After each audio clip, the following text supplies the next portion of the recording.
Assalamualaikum warahmatullahi wabarakatuh. Alhamdulillah rabbil alamin.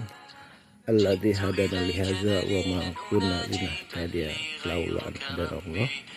Asyhadu an la ilaha illallah, asyhadu anna Muhammadar Rasulullah. Allahumma shalli ala Muhammad wa ala ali Muhammad. Ya ayyuhalladzina amanu ittaqullaha haqqa tuqatih wa la tamutunna illa wa antum muslimun. Puji syukur kehadirat Allah Subhanahu wa taala yang telah memberikan begitu banyak kenikmatan kepada kita. Salawat dan salam semoga senantiasa tercurah kepada Nabi Muhammad SAW, keluarga, sahabat dan umatnya yang istiqomah hingga akhir zaman. Saudaraku, baru 2 pekan lalu kita mengikuti perkembangan COP, konferensi Penpartis, sebuah pertemuan tingkat tinggi yang digagas oleh United Nations, Perserikatan Bangsa-Bangsa, di mana dicoba akan dibangun komitmen para pihak, khususnya para kepala negara, untuk bisa berkontribusi untuk penurunan emisi karbon khususnya. Saudaraku, kalau kita melihat proses fotosintesis, sebenarnya keberadaan karbon dioksida itu sangat diperlukan dalam proses metabolisme tumbuh-tumbuhan. Pada saat karbon dioksida bereaksi dengan H2O atau air, maka muncullah karbohidrat atau glukosa ditambah dengan oksigen atau O2. Sebenarnya keberadaan CO2 itu adalah sebuah keniscayaan dalam proses kehidupan, baik itu kehidupan manusia maupun kehidupan tumbuh-tumbuhan. Apabila komposisi CO2 itu seimbang, maka proses fotosintesis menjadi seimbang juga. Tetapi isu perubahan iklim ini menjadi penting.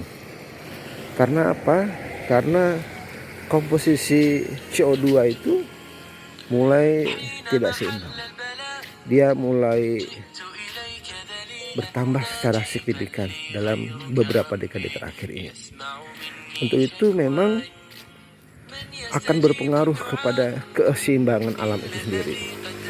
Pada saat jumlah pohon itu berkurang, sehingga kemampuan penyerapan CO2 yang ada di atmosfer itu juga berkurang, maka oksigen yang diciptakan juga menjadi berkurang. Proses ini lama-kelamaan menjadi masalah bagi bumi secara keseluruhan. Kita sudah sama-sama tahu bahwa karbon dioksida itu memiliki sifat tanda petik panas, maka akan berdampak kepada proses-proses selanjutnya. Misalnya saja proses efek rumah kaca.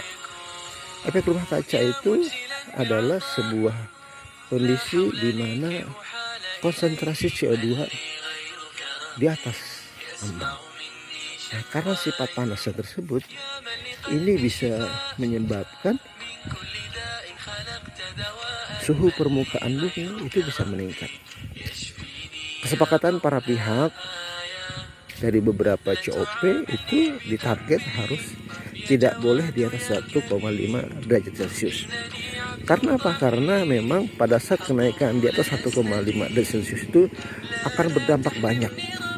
Berdampak pada habitat, ya, berdampak kepada kelangsungan hidup makhluk hidup yang lain, berdampak kepada iklim, dan banyak dampak-dampak yang akan itu muncul, dan itu akan berdampak selanjutnya.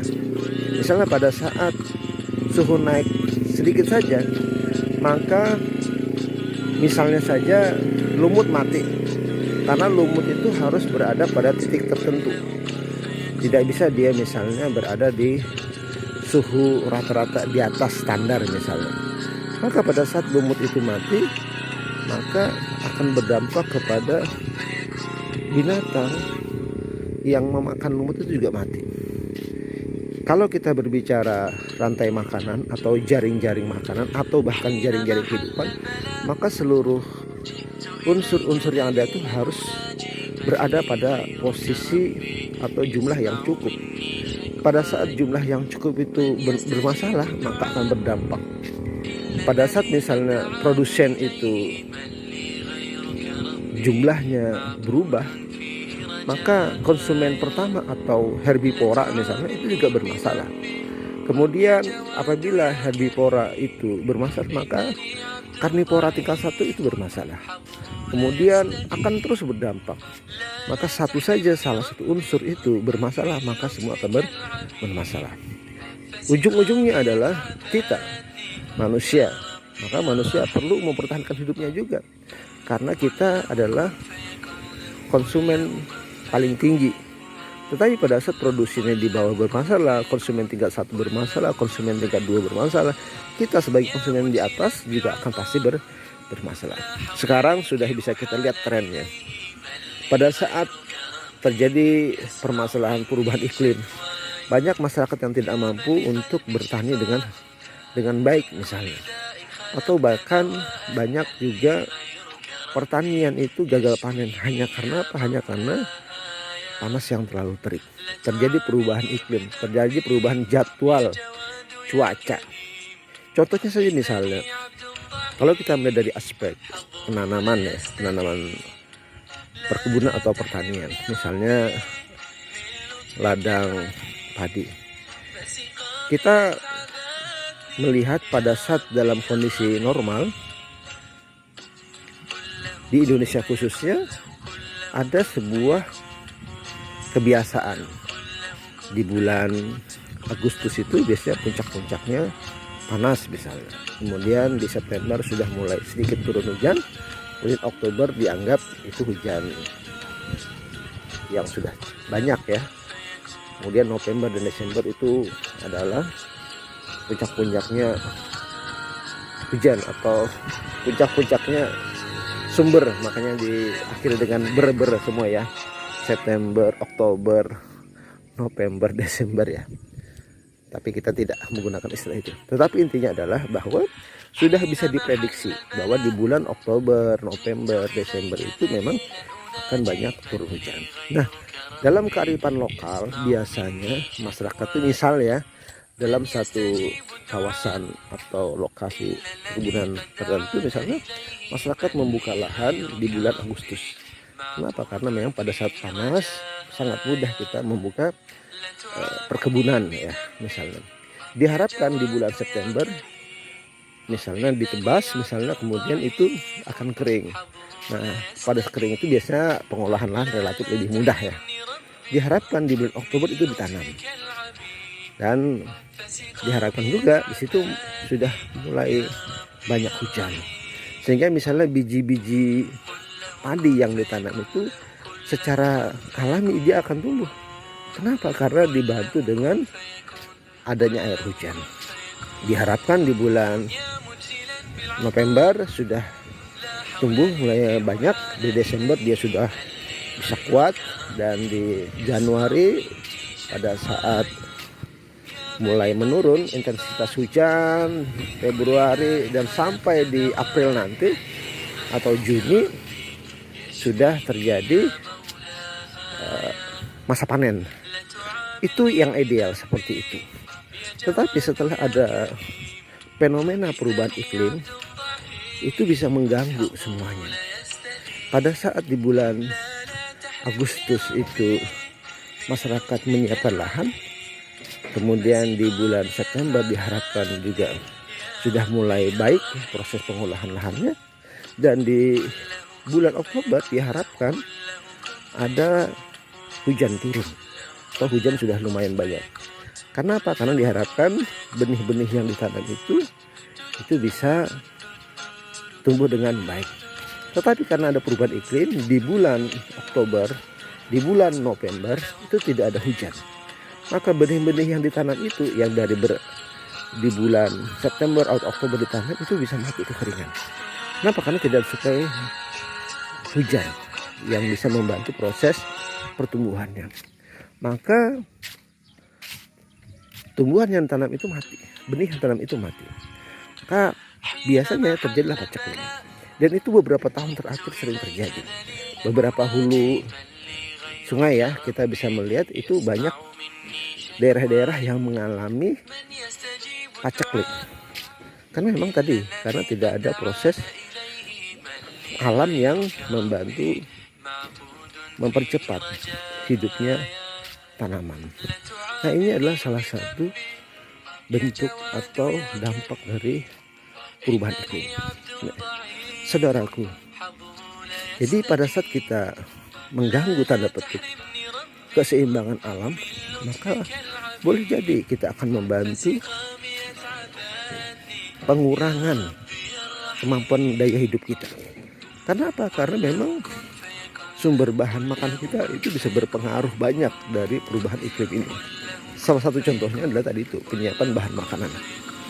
Saudaraku, upaya kita untuk mencegah perubahan iklim ini, atau mungkin mitigasi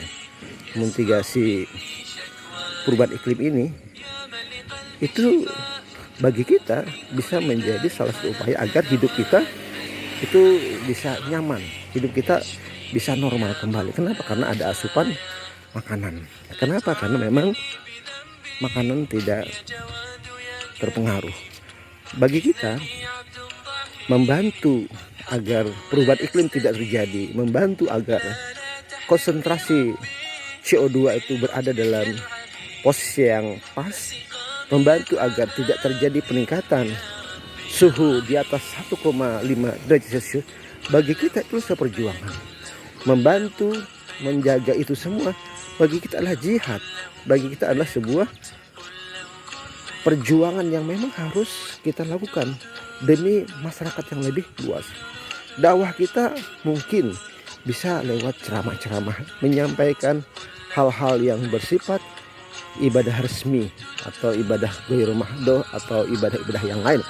Tetapi bagaimana kita memotivasi, memberi pencerahan, memberikan penyadaran kepada masyarakat agar hidup sehat, agar hidup seimbang, melindungi alam, melestarikan kehidupan, itu adalah juga jihad. Kenapa? Pada saat kita bisa untuk memberikan pencerahan kepada masyarakat untuk hidup sehat, menjaga keseimbangan lingkungan, itu adalah bagaimana kita membantu kelangsungan hidup seseorang atau masyarakat. Dan dalam Islam itu sesuatu yang sangat mendasar. Saudaraku, menanam pohon bagi kita, mencegah orang menebang pohon bagi kita, menjaga pohon yang masih bagus bagi kita, itu adalah sebuah jihad bagi kita. Jihad bukan hanya mengangkat senjata, tapi bagaimana jihad itu juga memberikan sumbangsi agar kita bisa hidup nyaman. Karena pada saat kita berada di posisi keseimbangan alam yang normal, maka kita akan bisa hidup nyaman, sehingga ibadah kita pun nyaman. Tapi pada saat kondisi kita terlalu panas, maka ibadah kita juga itu terganggu.